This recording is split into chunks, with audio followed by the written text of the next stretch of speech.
அக்கா வெயில்ல இருந்து வந்திருக்காங்க, மோர் எடுத்துட்டு வா. ஓ சரி அம்மா, அதெல்லாம் எனக்கு எதுவும் வேண்டாம் செல்வம்.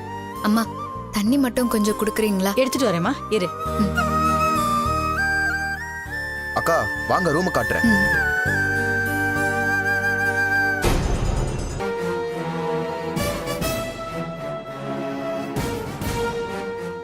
ஐயோ, சுதாவோட போட்டோவை மறைக்க மறந்துட்டேனே. அக்கா கண்ணில் படாம அதை மறைக்கணுமே.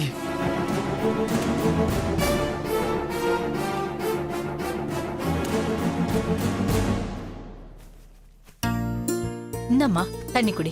தேங்க்ஸ்மா.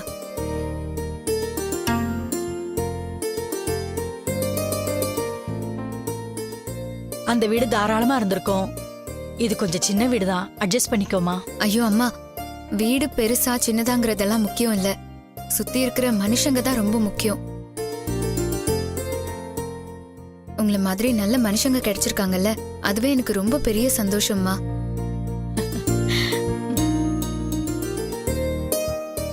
டேய், இந்த பெட்ஷீட் துவைக்க போட சொன்னலடா, அத போய் இப்படி போட்டு வச்சிருக்க. உனக்கு கொஞ்சம் கூட பொறுப்பே இல்லடா. அம்மா மாமா, நானே எடுத்துறேன். டேய், நீ சொல்லுவ ஆனா செய்ய மாட்ட. நானே எடுத்துட்டு போறேன். டேய், நானே போடா. எடுத்துறேன்.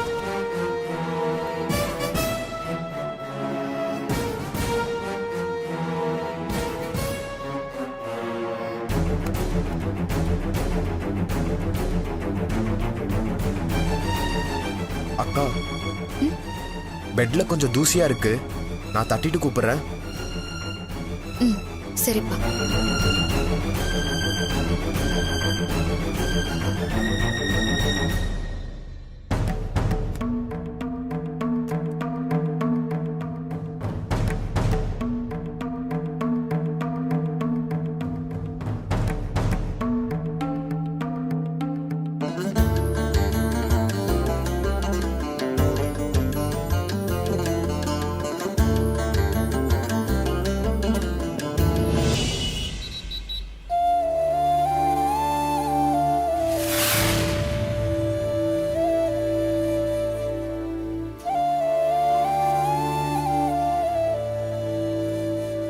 அண்ணா, நீ ரஞ்சிதாவை நினைச்சு கவலைப்படாதண்ணா.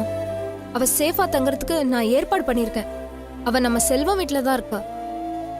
ரொம்ப தேங்க்ஸ் சுதா. ஆனா அவசரப்பட்டு வெளியே போயிட்டாலோன்னு எனக்கு தோணுது. ரஞ்சிதா வீட்டை விட்டு போனாதான் நான் இந்த வீட்டுக்குள்ள வருவேன்னு அம்மா சொன்னதுதான் நான் சொன்னேன்.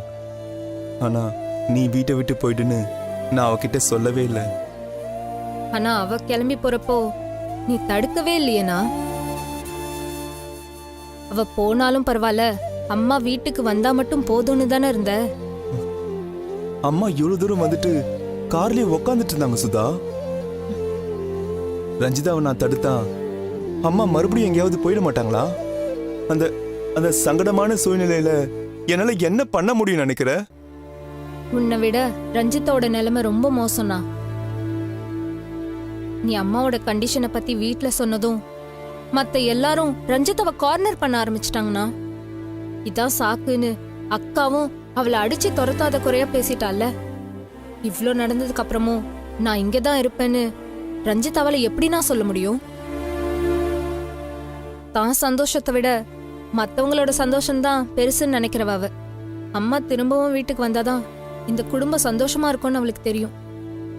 நாம எல்லாருமே நல்லா இருக்கணும்னு தான் அவ இந்த முடிவை எடுத்திருக்கானா. நீ ரஞ்சிதாவை புரிஞ்சுக்காம பேசுறது ரொம்ப தப்புனா. எனக்கு புரியுது சுதா. ஆனா இல்லனா, அவ செஞ்ச தியாகம் உனக்கு முழுசா புரியலனா. ரஞ்சிதாவோட கேரக்டருக்கு அவளால இப்படிதான் யோசிக்க முடியும். அது கூட நான் எதிர்பார்த்ததுதான். யாரையும் கம்ப்ளைண்ட் பண்ணாம அழுது புலம்பாம அவ தெளிவா இந்த முடிவு எடுத்ததுதான் ரொம்ப பெரிய விஷயம்.